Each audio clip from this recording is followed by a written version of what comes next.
cadre macroéconomique et un suivi optimum des indicateurs financiers et budgétaires avec des données toujours actualisées. Avant les comptes nationaux trimestriels, le système statistique reposait uniquement sur des comptes annuels, limitant ainsi la capacité du gouvernement. La Guinée se dote aujourd'hui d'un outil stratégique qui consolidera sa transition vers un statut de pays à revenu intermédiaire. En appui à des initiatives comme le programme Simandou 2040, ces comptes nous permettront d'améliorer notre indice de performance statistique et de renforcer notre crédibilité auprès des investisseurs et partenaires au développement. Les économistes utilisent largement les comptes nationaux trimestriels pour construire le modèle macroéconomique.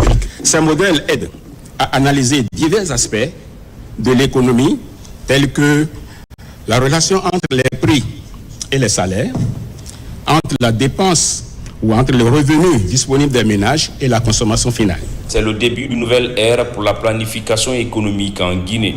Les comptes nationaux trimestriels seront un pilier essentiel pour orienter les ambitions du gouvernement tout en assurant une croissance inclusive et durable. Justice. Dans un communiqué officiel, le garde des Sceaux, ministre des Droits de l'Homme, a informé l'opinion publique nationale de l'interpellation de 5 suspects impliqués dans 2 actes criminels distincts. Ces faits se sont produits le 18 novembre 2024 dans le district de Guémétédé, sous-préfecture de Ouassou, préfecture de Dubreka, et le 24 décembre 2024 dans le secteur Zakaria, quartier Doumbouya, sous-préfecture de Wonkifong à Koya. Le ministre a réaffirmé son engagement à ce que les auteurs de ces crimes soient traduits en justice et subissent toute la rigueur de la loi. Yaya Kairaba Kaba, Chers compatriotes, alors que l'opinion publique nationale est encore sous le choc suite à 2 cas de viol entraînant la mort des victimes commis à Dubreka, dont les enquêtes sont en cours, c'est avec une réelle indignation, doublée de grande désolation, que je vous annonce la commission de 2 autres actes criminels qui ont eu lieu respectivement le 18 novembre 2024 au district de Guémétédé, sous-préfecture de Ouassou, préfecture de Dubreka, et le 24 décembre au secteur Zakaria, quartier Doumbouya, sous-préfecture de Wonkifong, préfecture de Koya. Le premier acte prévu et puni par les articles 818 et 819 du Code de l'enfant. Les enquêtes entreprises par le commissariat central de police de Dubreka ont permis l'interpellation du suspect Alcéni Silla, qui a été inculpé et placé sous mandat de dépôt par Monsieur le juge d'instruction après l'ouverture d'une information judiciaire par Monsieur le procureur de la République près le tribunal de première instance de Dubreka.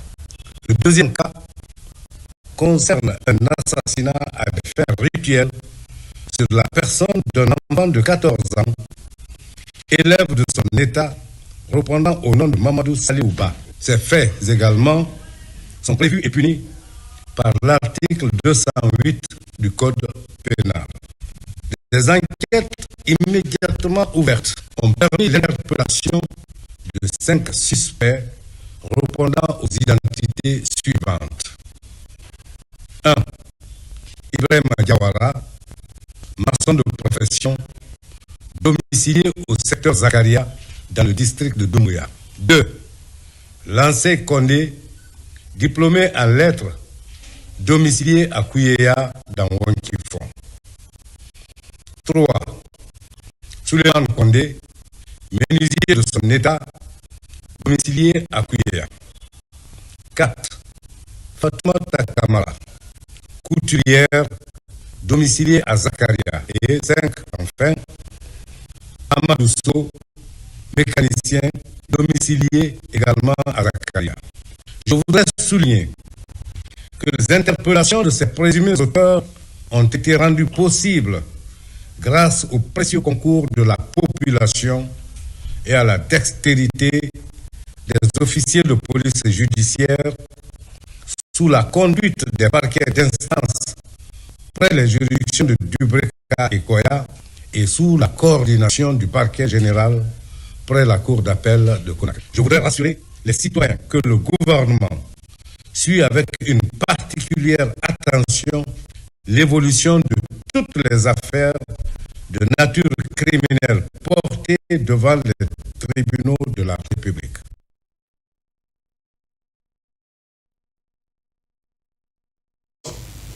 Et puis, tournée de prise de contact du chef d'état-major de l'armée de terre dans la 3e région militaire de Kankan. Le général de division Abdoulaye Keita a transmis le message de félicitations et d'encouragement de la hiérarchie militaire à la troupe.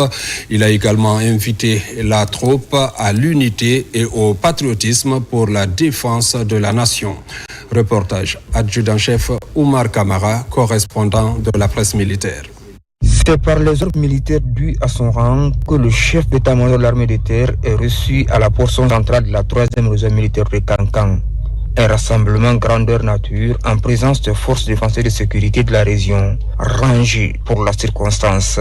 Face à la troupe, le général de division Abdoulaye Keita a transmis le message de félicitations et d'encouragement de la hiérarchie militaire en ces termes. Après ma prise de fonction, j'ai entamé une série de visites dans les unités relevant de l'armée de terre à Conakry et à l'intérieur du pays pour venir voir les unités, vous écouter, prendre en compte vos problèmes afin de les remonter à qui de droit. Au cours de son intervention, le chef d'état-major de l'armée de terre a mis l'accent sur le travail d'équipe et le renforcement de la cohésion entre les corps. Il a invité les hommes à la discipline, au patriotisme et au sens élevé du devoir au service de la nation. Le patriotisme est la flamme qui brûle dans le cœur de chaque soldat. Il donne un sens à notre engagement. Il motive nos sacrifices et il nous unit autour d'un objectif commun, protéger notre nation et ses valeurs. Le patriotisme, c'est aussi le respect de nos valeurs nationales. C'est la fierté de représenter notre pays avec honneur, que ce soit sur le territoire national ou à l'étranger. En marge de ces retrouvailles avec la troupe, le chef d'état-major de l'armée de terre s'est entretenu avec le commandement de la région. Une présentation de sécurité de la zone lui a été faite et des recommandations formulées. Avant de boucler sa tournée, le lieutenant de division Abdoulaye Keita s'est rendu sur les différents chantiers en cours de réalisation dans la région, au centre médico-chirurgical des armées de la région, le centre d'instruction d'infanterie de Kankan et les installations du groupement de forces d'intervention rapide Zéphyr. Recensement dans les unités industrielles de Conakry. Récemment, une délégation du ministère de l'Industrie et du Commerce et des PME a visité quelques usines de la capitale. Objectif, renforcer le contact entre les industriels et le département pour le bien-être de la population. Reportage Makeme Keleti Donzo. La farine fait partie des produits les plus consommés du pays. Les conditions d'hygiène et de qualité qui entourent sa production préoccupent la Direction nationale de l'industrie. C'est le début d'une grande opération de recensement qui va toucher toutes les unités industrielles du pays. Ici, par exemple, une boulangerie traditionnelle est visitée. Les collègues qui sont partis en congé, maintenant, comme c'est tour de rôle, je suis là à les représenter. Ici, on nous donne tous les équipements, les gants, la chaussure, la tenue, casque, bavette. Dans les installations du géant du ciment, les travaux commencent par la présentation des produits, leur provenance, mais aussi la qualité pour prouver que la société est une entreprise certifiée. Nous sentons rassurés parce que là, c'est des visites vraiment qui rassure les industriels. Bon, ce que nous attendons, c'est la protection des entreprises. Il faut pousser les entreprises à aller dans les certifications, il faut pousser les entreprises à aller dans les qualités. L'objectif de ce recensement est de connaître toutes les unités industrielles afin de leur apporter des soutiens. L'industrie est le seul secteur qui est capable d'absorber le chômage de masse. Et dans notre pays, en tout cas tous les pays qui ont atteint un certain niveau, un seuil critique de développement, sont passés forcément par l'industrie. Et c'est ce premier travail que nous faisons. C'est déjà identifier les industriels qui sont en Guinée, les secteurs dans lesquels ils évoluent, classifier et catégoriser ces industriels pour pouvoir les accompagner plus tard. Cette fabrique de fer occupe aujourd'hui une place incontournable dans la fabrication du métal dans notre pays. Les patrons de l'usine se disent réconfortés de recevoir cette mission de recensement des unités industrielles. Dans le domaine de l'électricité, la société de gestion et d'exploitation de Swapiti Soges vient de faire des projections pour 2025. C'est ce que sa direction générale a réussi à faire après la présentation du bilan de l'année en cours. C'était lors d'une rencontre des actionnaires de la société. Le point avec Nabi Kamara. Guinéens et Chinois actionnaires dans la société de gestion et d'exploitation de Swapiti se sont retrouvés vendredi à Conakry. Au centre de leur rencontre, l'examen du budget de l'année 2025 et son approbation après avoir passé en revue celui de 2024 déjà exécuté dans ses volets chiffres d'affaires et recettes. Plus de 4 heures d'horloge, les deux parties ont travaillé d'arrache-pied en prenant en compte tous les paramètres liés au fonctionnement réel de cette société qui fait la fierté de notre pays. Ils ont pu maîtriser la dépense. En termes de chiffre d'affaires, tenant compte des situations qui sont intervenues, liées principalement aux conditions météo, ça a été concluant parce qu'on a terminé par juste la délibération et le vote. Et chacun a approuvé le budget comme quoi le travail a été fait conformément aux dispositions en vigueur. Toute chose qui galvanise davantage la direction générale de la SOGES à affronter l'année 2025 avec plus de détermination pour des résultats encore meilleurs. Dès le début de l'année, nous allons commencer par mettre en œuvre les actions qui sont prévues dans le plan de gestion environnementale et sociale, c'est-à-dire le désenclavement des localités qui ont été impactées par le projet, en continuant la construction des routes et pistes, à mettre en place des fourrages, des barques motorisées, c'est-à-dire tout ce qui est prévu dans le plan de gestion environnementale et sociale. Mais au-delà de ça aussi, continuer sur la formation des cadres. Rappelons que la société de gestion et d'exploitation de Swapiti gère un barrage hydroélectrique de 450 MW avec un productible annuel d'énergie de 2016 gigawattheures par an. Électricité, toujours, le ministre de l'Énergie vient de visiter la centrale thermique de Kipé, une occasion pour mettre plusieurs groupes en marche et engager également la réhabilitation des autres groupes qui sont en panne. Aboubakar Kamara insiste aussi sur l'installation des compteurs prépayés. Alpha Issiagaba. C'est l'une des plus vieilles centrales thermiques de Conakry, la source d'énergie de Kipé. Une centrale thermique qui ravitaille une partie de la banlieue de la capitale en électricité. Ces installations font l'objet de visites.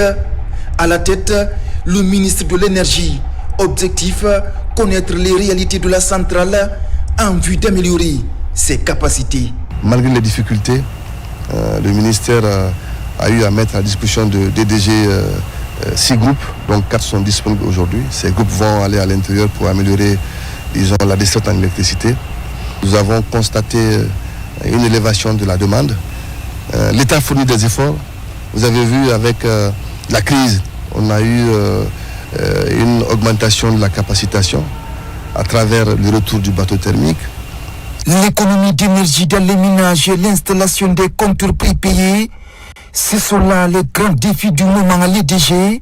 Déjà, le ministre en charge de l'énergie annonce la poursuite de la campagne de sensibilisation des citoyens. Après la crise de l'électricité que nous avons connue, nous nous sommes rendus compte qu'au niveau des centrales d'EDG, certains groupes thermiques datent de plusieurs années. Il y avait eu des difficultés pour la maintenance. Et avec la nouvelle direction, nous nous sommes fixés pour objectif de réhabiliter l'ensemble de ce groupe thermique, mais aussi d'apporter des solutions pour augmenter la capacité. La plupart des centrales thermiques de l'électricité de Guinée ont pris de l'âge, mais aujourd'hui des générateurs de plusieurs mégawatts sont mis en place et la réhabilitation d'autres groupes est annoncée.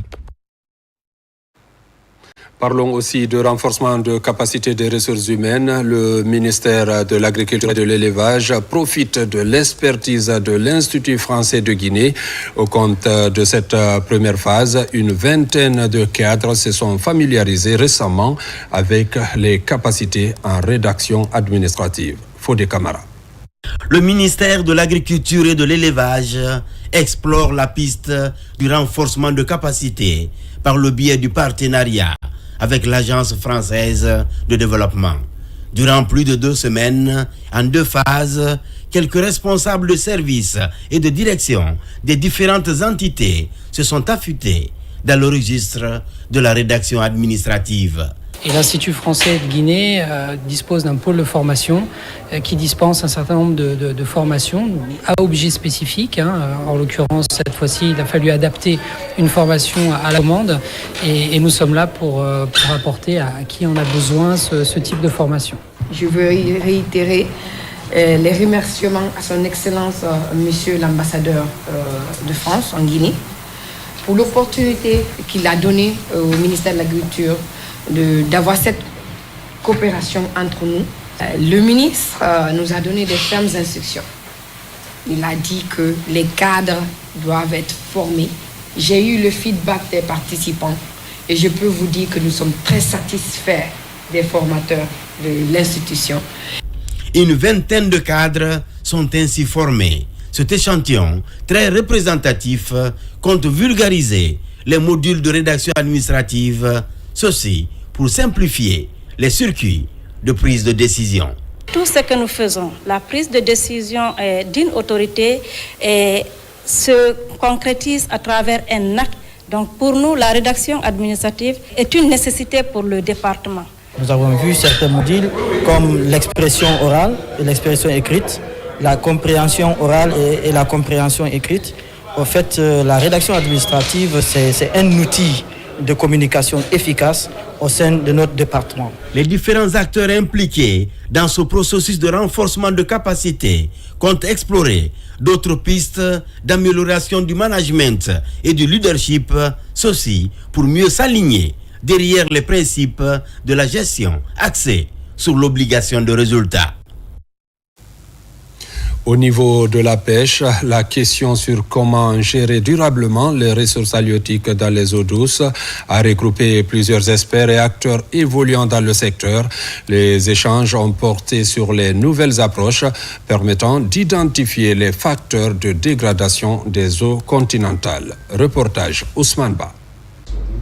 Une étude a permis de faire l'inventaire de la richesse halieutique des eaux douces en Haute-Guinée et en Guinée forestière.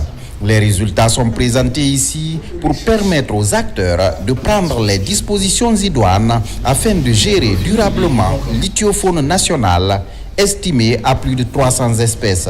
Aujourd'hui, j'ai principalement présenté la faune générale ichthyologique de Guinée, en particulier des zones continentales, et qui est particulièrement riche avec plus de 300 espèces, donc un certain nombre d'endémismes, et qui est particulière dans la mesure où il y a plusieurs régions dites ichthyologiques, et on est à la frontière de ces différentes régions. Il y a également beaucoup de sources. Mes recommandations, ça serait déjà de mener des études en fait sur le terrain pour avoir une meilleure connaissance des ressources naturelles dans les différents bassins versants, parce que sans cette connaissance initiale de la richesse, ça permettra en fait après d'avoir des vraies actions concrètes de protection. Les débats ont permis de mettre en lumière les principaux facteurs de dégradation des richesses des eaux continentales.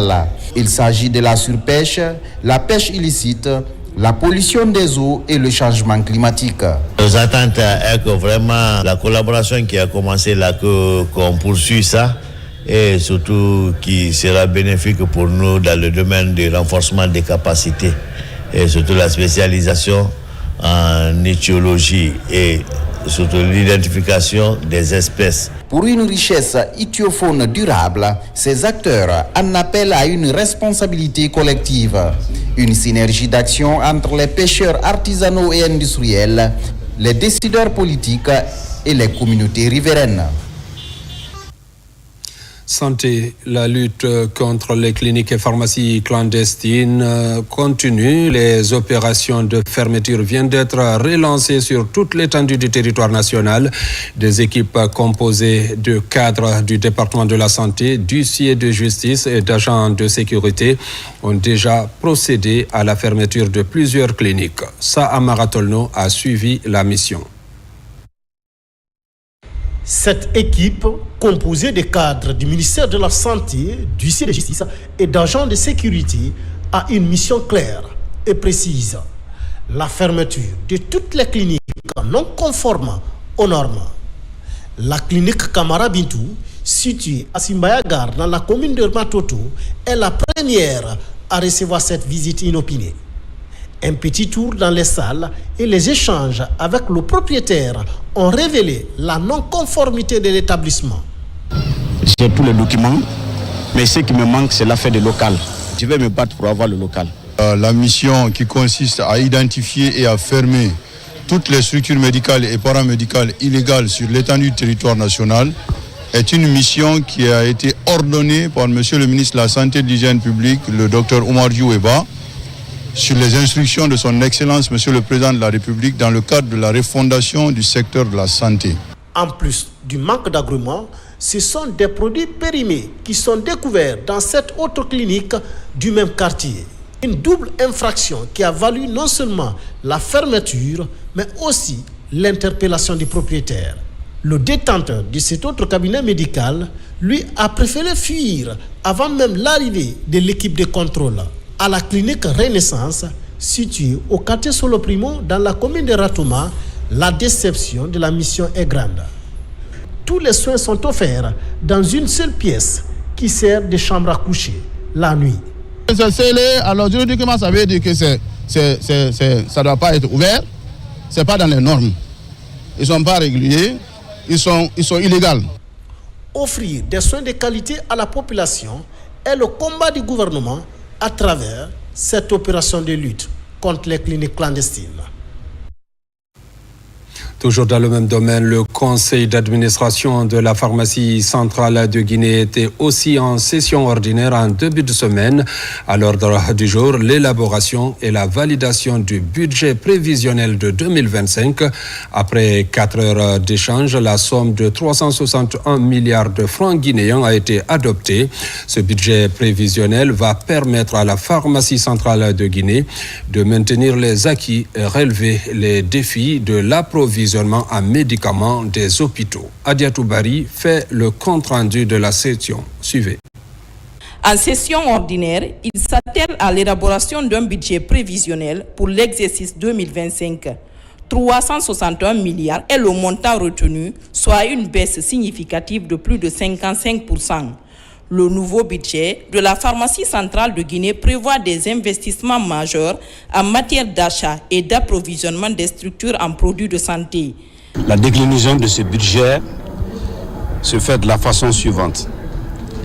Un investissement à hauteur de 28,6%, le fonctionnement 27,8% et enfin les matières premières et les produits de santé à 43,59%. L'objectif des sociétés publiques, surtout quand on prend la PCG SA, ce n'est pas forcément de faire le profit, mais d'équilibrer les comptes. Mais si nous arrivons à faire des profits, de verser des dividendes. Et nous avons remarqué que la PCG s'est acquittée de ce devoir-là. Dans les projections financières, des réformes vont se poursuivre en termes de construction des entrepôts modernes, notamment à Farana et Zérikori. Le processus d'élaboration du budget est un moment important qui permet de faire des prévoyances et justement la prise de décision pour l'atteinte des objectifs assignés au compte de 2025. Et également se projeter pour améliorer le taux de disponibilité et faire en sorte que les médicaments de qualité et à moindre coût soit accessible à la population et jusqu'au dernier kilomètre. La validation du budget prévisionnel intervient après l'élaboration du plan d'action opérationnel de la pharmacie centrale de Guinée. La centrale pharmaceutique publique est déjà à 95% du taux de performance de la couverture du territoire national en produits pharmaceutiques. Un effort récompensé à travers ces trophées. Et puis l'investigation ethnobotanique sur les plantes médicinales utilisées dans le traitement de jaunisse a été le thème central d'une conférence scientifique à Dubreka. Elle a été animée par le vice-recteur de l'université de Kindia. L'idée est de valoriser la médecine traditionnelle. Reportage Moussa Kouyaté. Cette conférence scientifique axée sur la médecine traditionnelle a eu lieu à l'Institut des recherches et de développement des plantes médicinales et alimentaires de Guinée situé à Dubreka. Le conférencier, qui est membre correspondant de l'Académie des sciences de Guinée, a expliqué l'efficacité des plantes médicinales dans le traitement de jaunisse après des études sur le terrain. Beaucoup de gens vivent avec, disons, l'hépatite, autrement dit maladie du foie, mais sans le savoir. À l'issue des investigations ethnobotaniques à travers les 4 régions naturelles du pays, nous avons obtenu beaucoup de résultats, mais c'est des résultats issus de la médecine traditionnelle que nous cherchons à valoriser. Le conférencier est un de nos maîtres qui a travaillé longtemps sur la thématique des plantes médicinales et donc c'était un expert auquel nous recourons beaucoup, qui est venu partager son expérience avec les collègues de l'Institut, chercheurs de l'Institut. Pour le conférencier, la médecine traditionnelle joue un rôle essentiel dans le traitement de certaines pathologies et la Guinée dispose des ressources forestières nécessaires pour faire face à ces maladies. Nous sommes riches en biodiversité, très abondante, assez de plantes médicinales, sur plus de 3500 plantes répertoriées en Guinée. On a environ 1500 plantes ligneuses qui rentrent dans la pharmacopée nationale. Donc le but alors, c'est de valoriser ces plantes. Et la jaunisse. La jaunisse, c'est une préoccupation, pas simplement guinéenne, c'est une préoccupation mondiale. Mais c'est un problème complexe, d'où l'intérêt des chercheurs. Et le conférencier a campé l'essentiel, juste en rappelant l'importance de la médecine traditionnelle et les problèmes qu'il y a souvent entre médecine traditionnelle et médecine conventionnelle dans la gestion de cette pathologie. La conférence a mobilisé plusieurs académiciens et d'autres chercheurs de l'Institut. Une institution qui dispose plusieurs variétés de plantes utilisées par la médecine traditionnelle. Le Centre guinéen de formation et d'éducation pour le développement Segifed est en assemblée générale dans le Sankara. C'est une organisation nationale affiliée à Tostan qui œuvre pour améliorer le bien-être des communautés. RTG Farana, Ibrahima Oulen Fofana, Silati Kourouma. Il s'agit d'une assemblée générale qui se tient une fois par an sous la houlette du président du conseil d'administration de Segifed. Ici à Farana, les membres du Centre guinéen de formation et d'éducation pour le développement passent en revue des actions menées en 2024 dans le cadre du programme de renforcement des capacités communautaires. Nous allons essayer de revoir les activités qui ont été menées durant l'année et faire une évaluation. Et surtout, ce qui est important, c'est de déboucher sur des recommandations pour l'année nouvelle qui va commencer. En termes de perspective, nous avons des partenaires avec qui nous avons des engagements et nous sommes aussi à la recherche d'autres partenaires. Cette assemblée générale, qui dure 2 jours, est une occasion de présenter le bilan de travail annuel 2025. Nous sommes en affiliation avec Tostan dans la mise en œuvre des projets basés sur le PRCC et avec d'autres partenaires aussi comme l'UNICEF pour la protection des enfants. Nous accompagnons toutes les structures évoluant dans la région. Donc Segifed est l'une de ces structures et qui évolue grandement à la satisfaction de nos communautés et qui apporte tous ces services au profit de nos communautés à la base. Cette présente assemblée générale a aussi été un cadre de présenter le bilan des efforts précédents en matière de contribution à l'amélioration dans la durabilité du bien-être des communautés guinéennes. Ils vont sortir de ces cadres avec un nouvel élan pour atteindre les objectifs de 2025. Je vous l'annonçais dans les titres, en 2024, la question de santé et sécurité au travail a été au centre des réformes engagées dans le but d'offrir un environnement de travail propice à chaque employé. À travers le Service national de santé au travail, la Guinée a gagné des points par la publication d'une liste nationale de maladies professionnelles et d'une politique nationale de santé et sécurité au travail. Des actions fortes qui s'ajoutent à d'autres initiatives qui font l'unanimité auprès des mandats tripartites, gouvernement, syndicats et patronat. Retour sur 12 mois d'intenses actions en faveur de la santé et sécurité au travail avec Mamadi Ternakamisoko.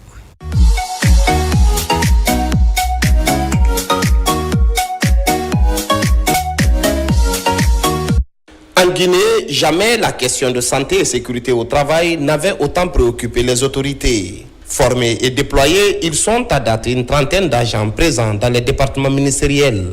Ces points focaux jouent un rôle déterminant en matière de prévention et de gestion des risques d'accidents et de maladies professionnelles dans les services.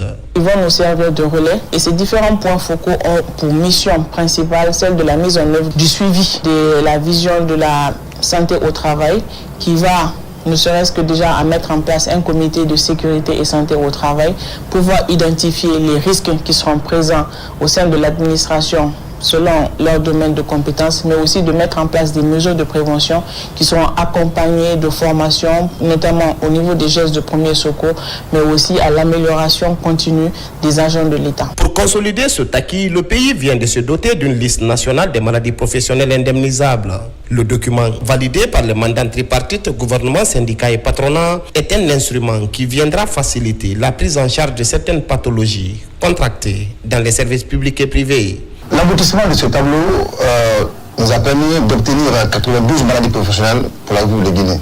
C'est le tableau qui permet d'abord de reconnaître la maladie, de savoir quelles sont les professions qui y sont concernées et quelles sont les modalités de prise en charge.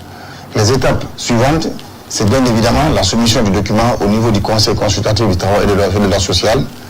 Et après ce passage-là, un décret va être pris par le président qui dit que désormais, voici la liste des maladies professionnelles reconnues officiellement en République de Guinée. Fidèle à ses engagements de promotion d'un environnement de travail décent pour tous les employés, au moment où le méga-projet Simandou est en route, la Guinée a présenté le 18 décembre dernier sa nouvelle politique nationale de santé et sécurité au travail. L'une des innovations, désormais, tout nouveau fonctionnaire sera doté d'un carnet médical. Je suis en milieu de travail, j'ai subi un accident. J'ai envie d'être secouru par un collaborateur pour avoir une assistance de transfert sanguin. Si je n'ai pas mon groupe sanguin identifié, comment je peux apporter secours? Ou si mes collaborateurs, je ne connais pas leur groupe sanguin, comment ils peuvent aussi m'apporter secours? C'est de cela qu'il s'agit. Autant de questions comme ça qui seront désormais résolues. En 2024, ces trois actions phares pilotées ont mis au devant de la scène le ministère du Travail et de la Fonction publique à travers le Service national de santé au travail. Des réformes ambitieuses et courageuses qui font aujourd'hui l'unanimité et dont la mise en œuvre au bénéfice des acteurs concernés n'est plus qu'une question de temps.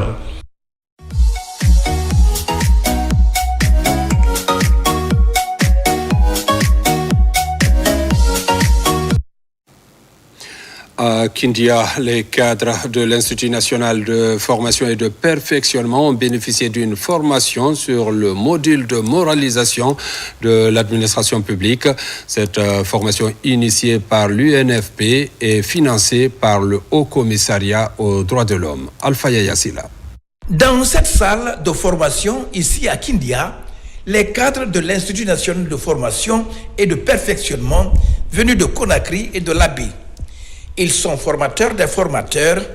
Ils bénéficient d'une formation sur le module de la moralisation de l'administration publique guinéenne. Ce que j'attends des cadres, c'est au sortir de cette formation, d'être surtout outillés de ces pratiques qu'ils auront reçues ici, et afin d'essayer de vulgariser toutes ces connaissances et être à même de disséminer ces connaissances, on va dire, au sein de l'administration publique guinéenne. Cette rencontre se situe dans le cadre de l'insertion au programme de formation du module sur le droit au développement et de droits économiques, sociaux et culturels. Cette initiative de formation est appuyée par le Haut Commissariat des Nations Unies aux droits de l'homme. Ceux-ci sont amenés à être en contact avec la population et à fournir des services de qualité dans tous les secteurs de la vie, particulièrement sur les questions de droits économiques, des droits sociaux, des droits culturels, mais aussi d'une manière globale sur le droit au développement.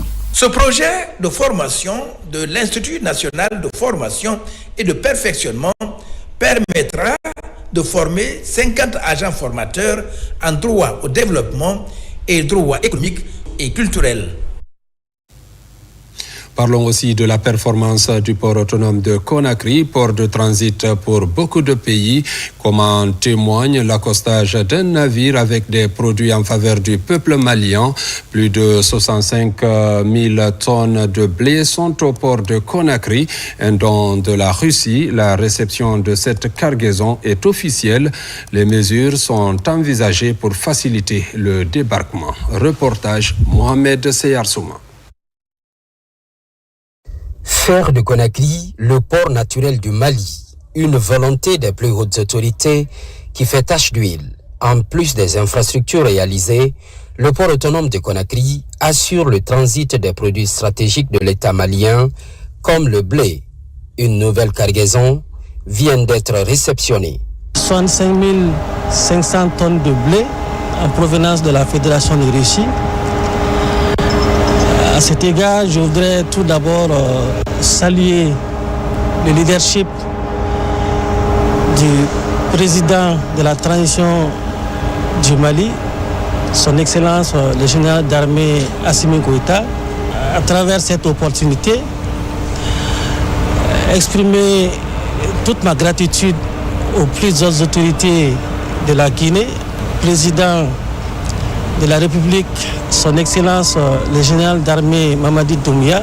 Certes, un exemple d'amitié réaffirmé entre la Guinée et le Mali, mais c'est aussi une marque de performance du port autonome de Conakry. En 2023 déjà, nous avons réussi environ 98 000 tonnes des denrées, sans compter les équipements, sans compter les autres conteneurs. Avec ces deux bateaux, nous sommes pratiquement à 112 500 tonnes. Et quand vous vous rendez compte, environ moins de deux ans, c'est 200 000 tonnes de blé qui a été évacué à l'avantage du Mali. Nous ne pouvons que nous réjouir. En plus de l'accostage de ce navire de blé, des dispositions sont prises pour une décharge rapide. Nous allons encore mettre à disposition 4 magasins cales pour faciliter l'extraportage et faciliter le déchargement rapide de la marchandise. En cas d'interruption du camion dans la chaîne d'approvisionnement logistique, nous allons l'acheminer vers les magasins pour éviter les surestaries sur les navires. Cette nouvelle cargaison de blé est un don de la Russie. Le Mali espère davantage à l'approche du Ramadan. Le port autonome de Conakry est toujours sollicité pour le transit des produits en direction de Bamako. Et puis cette table ronde sur les violences basées sur le genre et la représentativité des femmes en politique. Cette initiative qui fait la promotion des droits des femmes une priorité au sein des instances de prise de décision est pilotée par une plateforme de la société civile. Elle porte le label Femmes, Développement et Droits Humains en Guinée. Mounir Bari. Les violences faites aux femmes et aux filles sont légion en Guinée. Malgré les efforts fournis par les autorités et leurs partenaires, la parité est loin d'être une réalité et l'engagement des femmes, notamment en politique, est faible. Pour améliorer la situation, les actions se multiplient. Notre bataille que nous avions commencée depuis notre présence à la conférence mondiale de Chine en Beijing, qui avait tracé les lignes de politique globale de promotion féminine pour les pays du monde, en plus de ce que le gouvernement fait, est vraiment assuré. Les femmes ont compris et elles continuent à se former, à se perfectionner tous les jours pour être plus compétitives.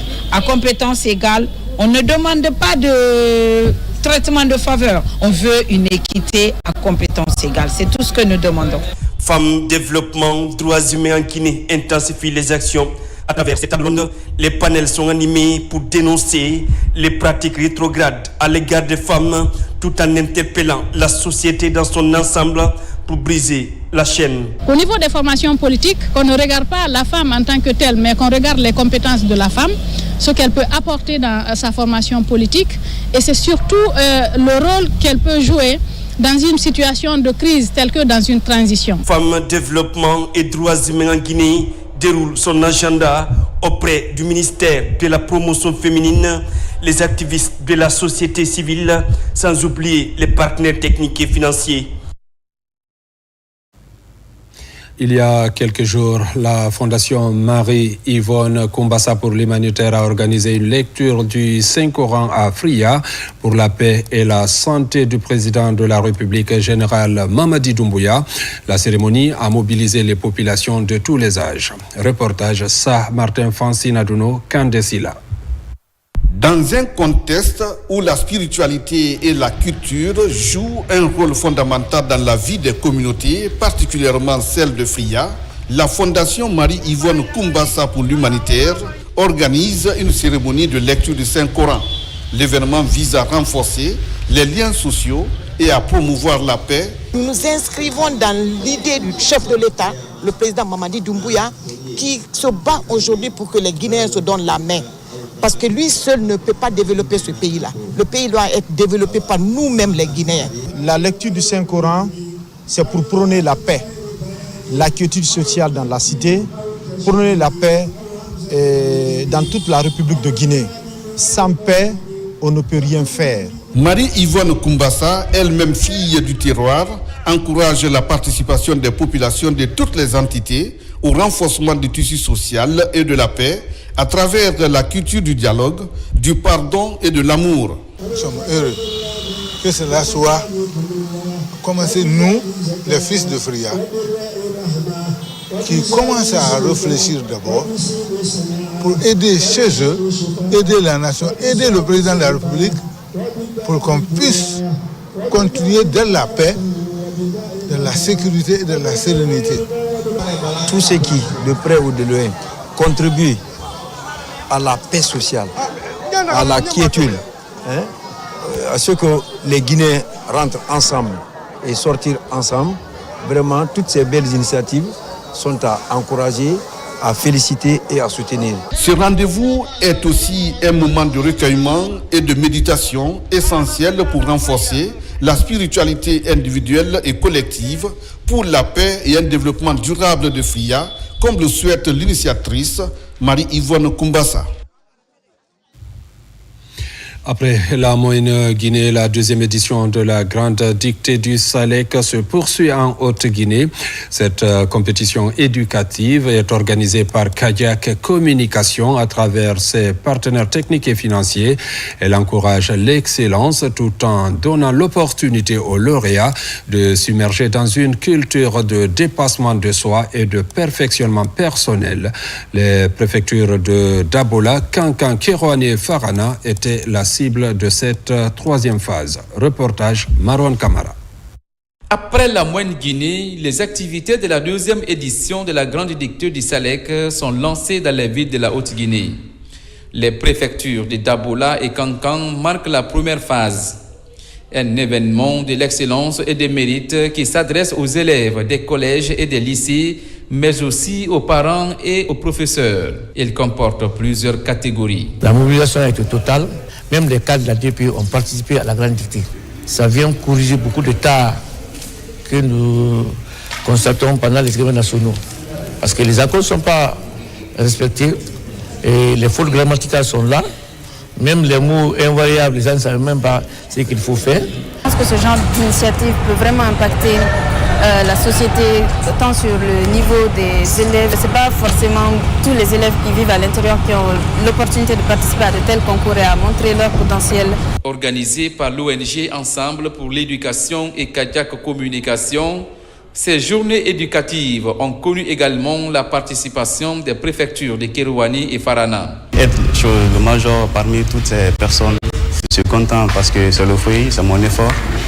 Et je souhaite à ceux qui n'ont pas eu à se placer comme moi, redoublent d'efforts parce que ce n'est pas la fin. Ils peuvent aussi continuer à faire des recherches, à réviser pour les prochaines éditions. Le but pour nous, c'est comment jauger la capacité de rédaction et de mémoire des citoyens. C'est toujours bien déjà d'avoir des participants. On espère vraiment que toutes ces personnes qui n'ont pas eu la chance aujourd'hui de sortir gagnantes de la compétition sauront se remettre en question pour les prochaines années. À travers cette compétition, Kadiak Communication et ses partenaires comptent améliorer la capacité rédactionnelle et stimuler la jeunesse à l'engagement social. Sport, le Sili national local de Guinée joue samedi à Bissau son match retour du dernier tour qualificatif pour la phase finale du championnat d'Afrique des Nations contre les Yuturtus locaux de la Guinée-Bissau. C'est un match de tous les enjeux pour l'équipe nationale guinéenne. Nos envoyés spéciaux à Bissau, Mangamori Kamara, Djibril Kamara. Le Sili national local de Guinée en pleine confiance après sa belle victoire au match aller au stade Félix Houphouët-Boigny d'Abidjan 4-1 contre les Yuturtus locaux de la Guinée-Bissau n'a pas droit à l'erreur lors du match retour prévu ce samedi. Un match nul suffit au poulain de Souleymane Kamara Abedi pour décrocher la qualification pour le championnat d'Afrique des Nations 2024. Le gouvernement guinéen, de son côté, à travers le ministère de la Jeunesse et des Sports, a tout mis en œuvre pour cette qualification. J'ai vu que les joueurs, il y a une ambiance.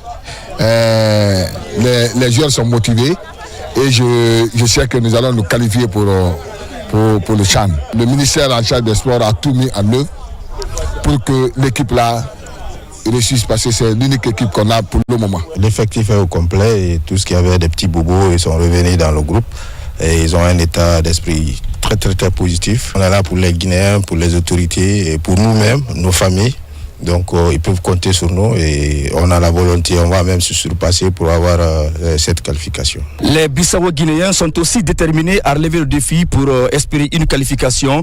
Pour le faire, donc l'équipe locale de la Guinée-Bissau doit gagner 3 buts sans encaisser le match retour. C'est bien ce samedi au stade 24 septembre, ici même à Guinée-Bissau. Nous espérons que le Sili national de Guinée fera l'essentiel pour la qualification.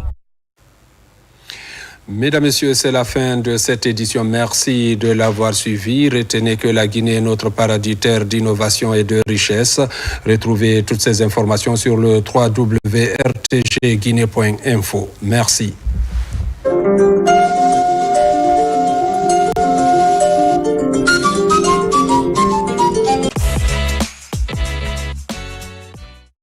Ça s'appelle le principe de reddition des comptes. L'exercice est voulu par le chef de l'État lui-même en personne, le général Mamadi Doumbouya, et il s'impose à tout